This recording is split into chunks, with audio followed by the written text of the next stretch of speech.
ধনায়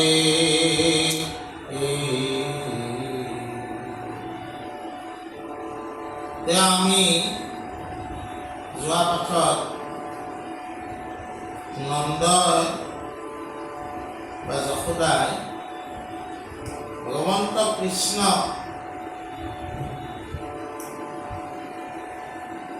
ভগৱন্ত বুলি তেওঁৰ মহিমা তেওঁৰ বন্ধু উদ্ধৱৰ পৰা জানিছিল। ইয়াৰে পিছত আমাক কৈছে যে ব্ৰত দান ইত্যাদি এইবিলাক বহিৰংগ সাধনায়ো মানুহক শুদ্ধ পথলৈ আনে।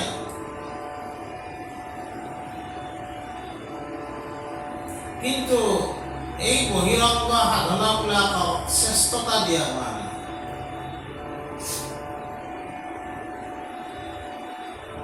শ্ৰেষ্ঠতা কাক দিছে?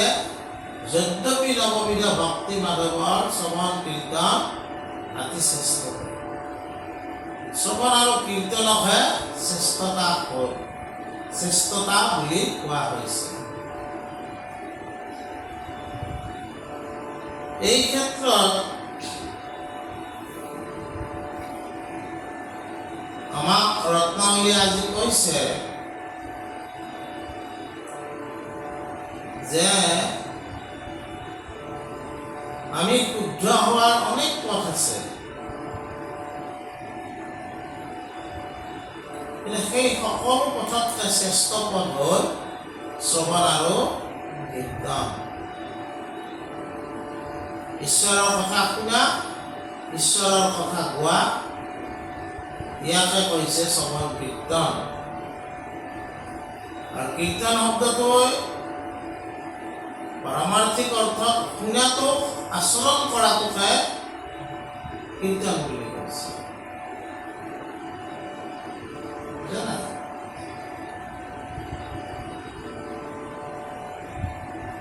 এই পথটো শুদ্ধ পথ বুলি কৈছে। ব্ৰত তপ জপ যজ্ঞ মহাদান তীৰ্থ স্নান কোটি ভাগো নহি কৃষ্ণ কথাৰ সমান।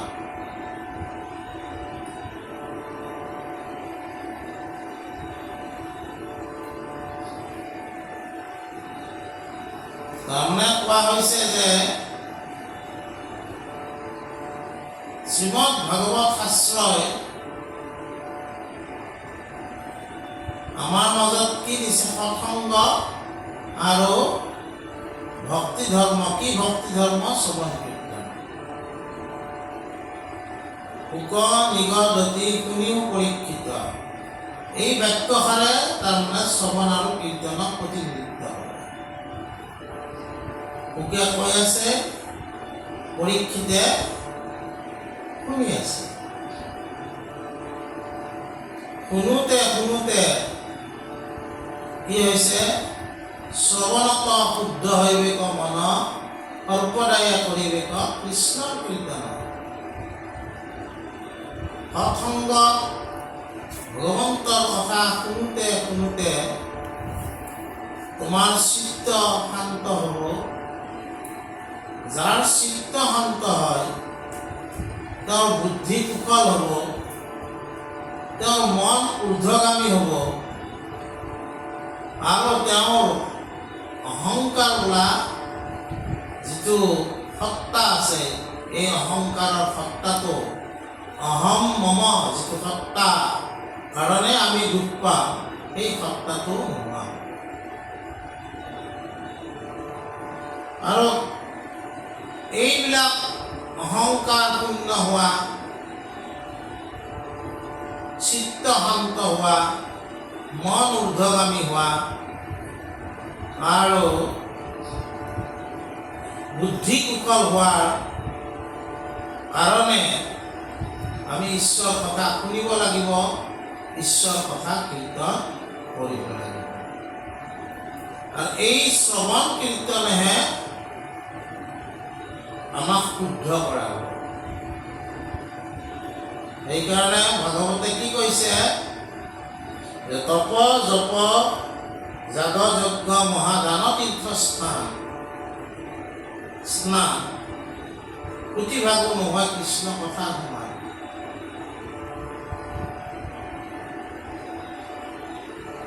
কৃষ্ণ কথাই তোমাৰ মন মগজু চিত্ত বুদ্ধি অহংকাৰ সকলোকে কি কৰিব? বশ কৰিব। বুজা নাই? সেইকাৰণে মহাপুৰুষ শংকৰদেৱ গুৰুজনাই বৰগীত ৰচনা কৰিছিলে। নাহি নাহি ৰময়া বিনে তাপতাৰক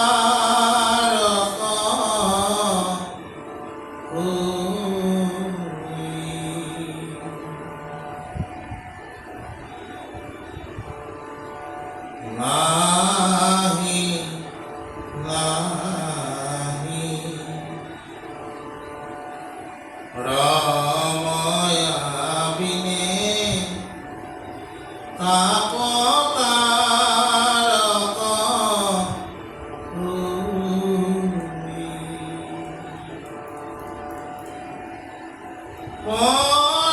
পৰমানন্দ পদমকৰন্দ হে মন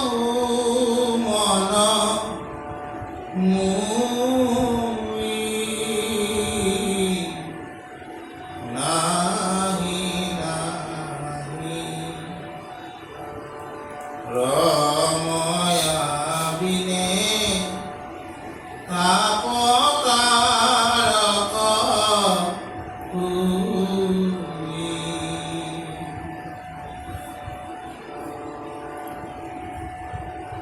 যে আমাৰ যিবিলাক তাপ তাৰণ কৰ্তা হিচাপে কি আছে? ঈশ্বৰৰ নাম ৰময়া ৰাম নামৰ কথা কৈছে।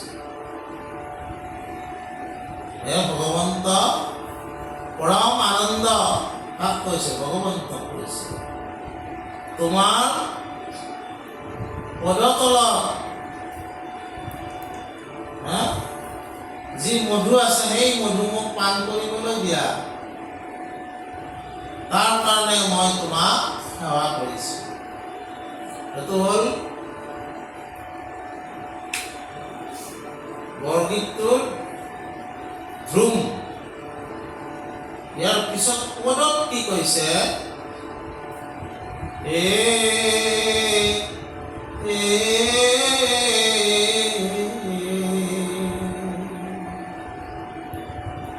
তীৰ্থ ভাৰত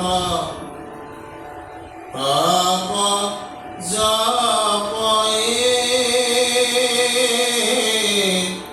নাহি নাহি জাগ যুগুতি মন্ত পৰম ধৰম কৰম কৰত নাহি মুক্তি। তীৰ্থ ব্ৰত তপ জপ যাগ যজ্ঞ যুগুতি মন্ত্ৰ এই সমস্তই মুকুতি দিব তোমাক নোৱাৰে।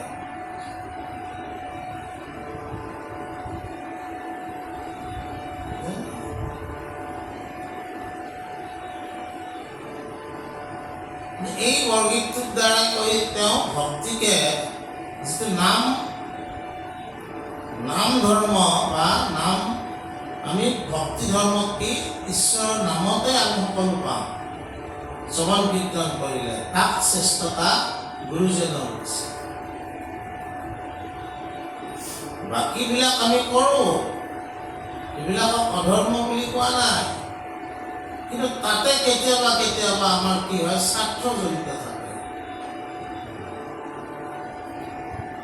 যেতিয়াই আমাৰ স্বাৰ্থ জড়িত হয়, সেইটো ঈশ্বৰৰ পৰা বিচ্যুত হয়।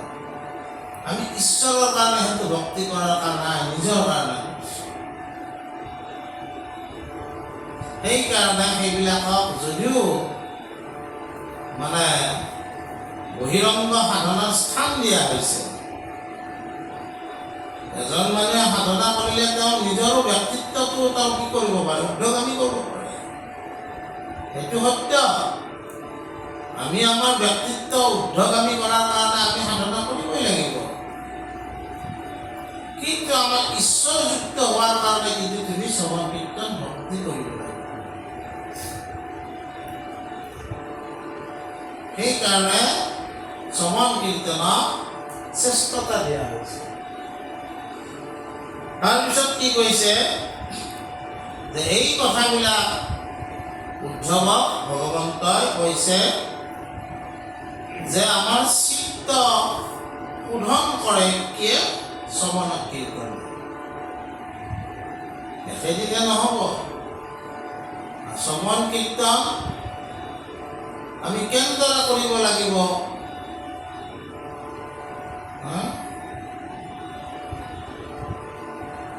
হৰিত শৰণ লয়া যিটো জনে, হৰিৰ চৰিত্ৰ শ্ৰৱণ কীৰ্তন কৰে।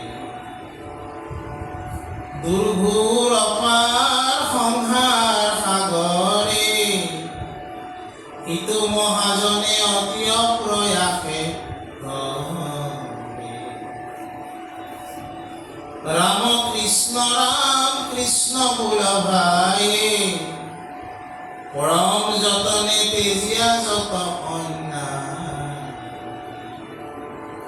তোমাক মই ভান্দো তুমি মোক ভান্দাই, সদয় সাকিক ভান্দিবা পুনয় ৰূপা।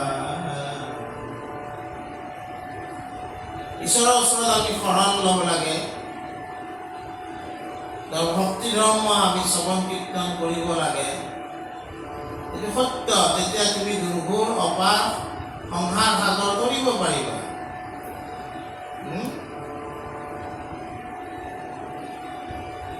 কিন্তু কেনেকৈ আমি শ্ৰৱণ কীৰ্তন কৰাৰ কাৰণে যত্ন কৰিব লাগিব? যিবিলাক আমাৰ মনত অহা অন্যায়বিলাক আমি ত্যাগ কৰিব লাগিব। ভকত আচাৰ তেজীয়া মন, কেৱলে ভজিও হৰিচৰণ। কপট যিবিলাক আমাৰ আচাৰ আছে, এইবিলাক আচাৰ আমি ত্যাগ কৰিব লাগিব।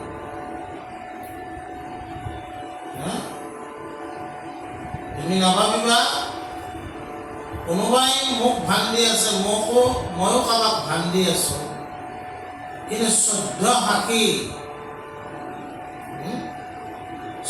সাক্ষী কেনেকৈ ভান্দিবা? মানে তেওঁলোকৰ আগত কেনেকৈ তুমি মিছা কথা ক'বা? তেওঁলোকে তোমাক চাই আছে, চন্দ্ৰই চাই আছে, সূৰ্যই চাই আছে, এইবিলাক সাক্ষী।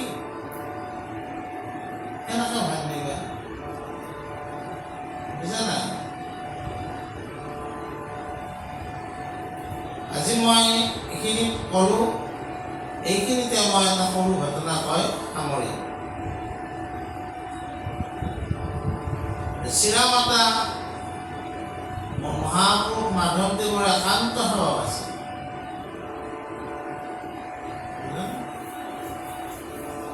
আৰু আমাৰ চৰিত্ৰ পুথিবিলাকে চিৰামাতাক জীৱন মুকুট বুলি কয়। মধুপুৰ সত্ৰখনত আমি কেতিয়াবা গৈছোঁ নহয়, সেইখন সত্ৰৰ আৰু এটা নাম আছে, মধুপুৰ ধাম বুলি কয়, মধুপুৰ সত্ৰ বুলিও কয়। আৰু এটা নাম আছে দহ মুকুটৰ স্থান। এটা সৰু সৰু কিছুমান ঘৰ আছে, এইবিলাক এই 10জন মুকুটৰ স্থানে। তাৰে ভিতৰত চিৰামাতা এজন, মই এজনৰ কথাহে ক'ম আজি। এই চিৰামাতা যেতিয়া মহাপুৰুষ মাধৱদেৱ গুৰুজন বনকুছিত আছিলে, চিৰামাতা যায় নহয় তালৈকে।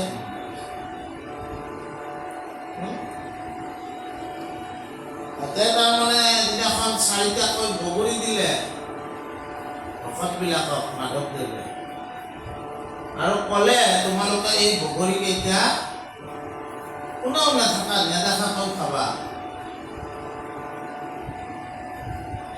কিছুমান ভকতে ৰাস্তাতে মানে পথতে মানে অকণমান আন্ধাৰ লক্ষ্য কৰি খালে, কোনোবাই বাৰীৰ মূৰত যাই খালে,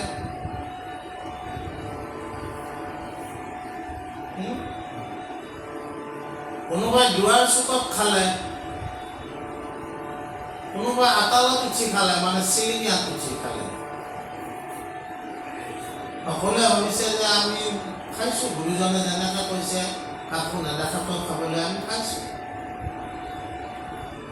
চিৰামাতাই খাবলৈ ওলাল, ঘৰৰ ভিতৰত জেঠীটোৱে টিক টিক কৰে, না ঘৰত খাব নোৱাৰে, জেঠীটোতো চাই আছে।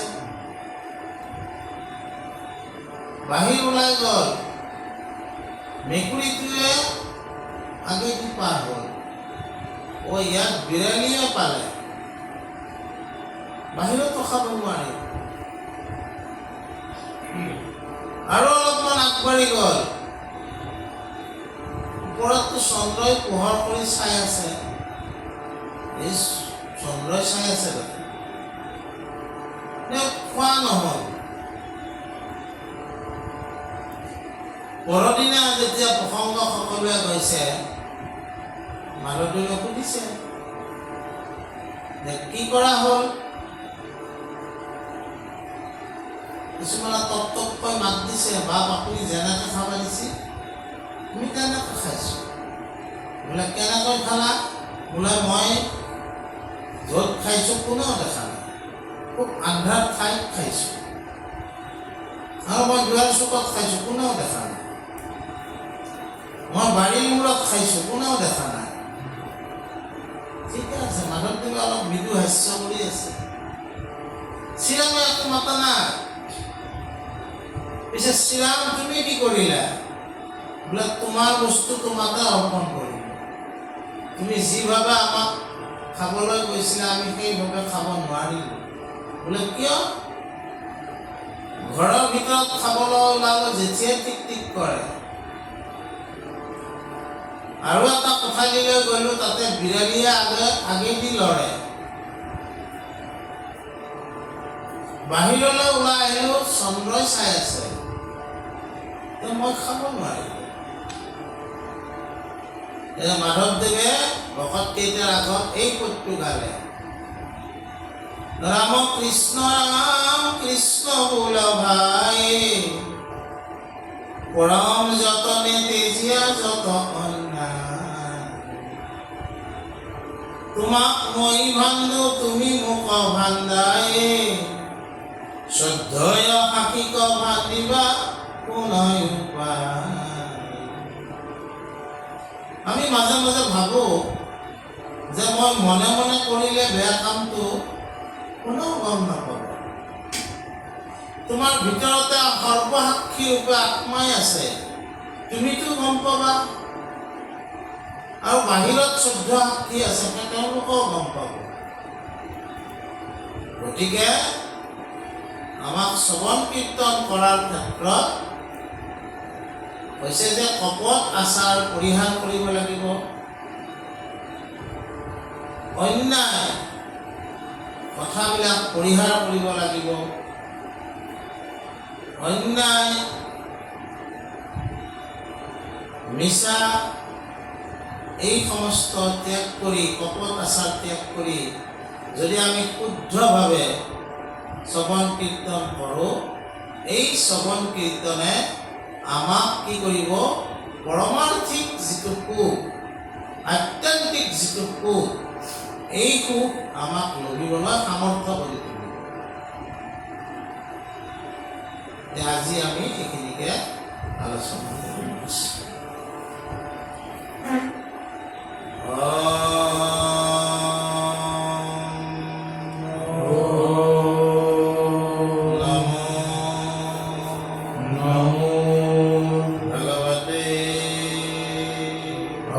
प्रजापते वासुदेवाय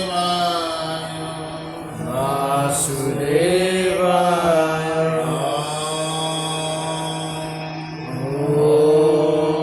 असतमा सद्गमय असतमा सद्गमय तमसमा ज्योतिर्गमय तमसमा ज्योतिर्गमय मृत्युर्मा अमृतं गमय मृत्युर्मा अमृतं गमय